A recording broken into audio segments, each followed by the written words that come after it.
বাড়িতে সুযোগ পেলেই ব্যাট নিয়ে শ্যাডো করেন, কখনো টেনিস ক্রিকেট খেলেন। বাড়ির সামনের গলিতে ক্রিকেট খেলা দেখলে নিজেও নেমে পড়েন। সচিনের জীবনের বড় অংশ জুড়েই যে ক্রিকেট। এবার কাশ্মীরের রাস্তায় স্থানীয়দের খেলতে দেখে গাড়ি থেকে নেমে পড়লেন মাস্টার ব্লাস্টার। বেশ কিছুদিন ধরেই স্ত্রী অঞ্জলি ও কন্যা সারাকে নিয়ে বিভিন্ন জায়গায় বেড়াতে যাচ্ছেন সচিন তেন্ডুলকর।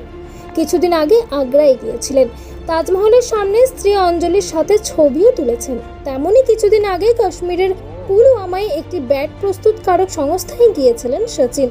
সেখানে ব্যাট পরীক্ষা করে দেখেন, সেখানকার কর্মীদের সঙ্গে ছবিও তোলেন, সঙ্গে ছিলেন স্ত্রী কন্যাও। এরপরেই লিটল মাস্টারকে দেখা গেল একদম স্বমহিমায়। পিচের রাস্তায় কার্ডবোর্ডের বাক্সকে উইকেট বানিয়ে কিছু যুবক টেনিস বল দিয়ে ক্রিকেট খেলছিল। মুহূর্তে সচিন গাড়ি থেকে নেমে এগিয়ে যায় তাদের দিকে। সচিন অনুরোধ করেন, আমি কি একটু খেলতে পারি? সচিনকে কেউ মানা করবেন না, এমনটাই স্বাভাবিক। সকলে উচ্ছ্বাসে ভাসতে থাকেন। স্বয়ং ক্রিকেটের ভগবান তাদের সঙ্গে ক্রিকেট খেলবেন, তবে সোজা ব্যাটে নয়। টেনিস বলে সচিন ব্যাটিং করলেন ব্যাটের হ্যান্ডেল দিয়ে। স্বর্গীয় সুখের অনুভূতি তার ব্যাটিংয়ে। সোশ্যাল মিডিয়ায় নিজেই ভিডিও পোস্ট করেছেন সচিন। দেখুন সেই আশ্চর্য মুহূর্ত।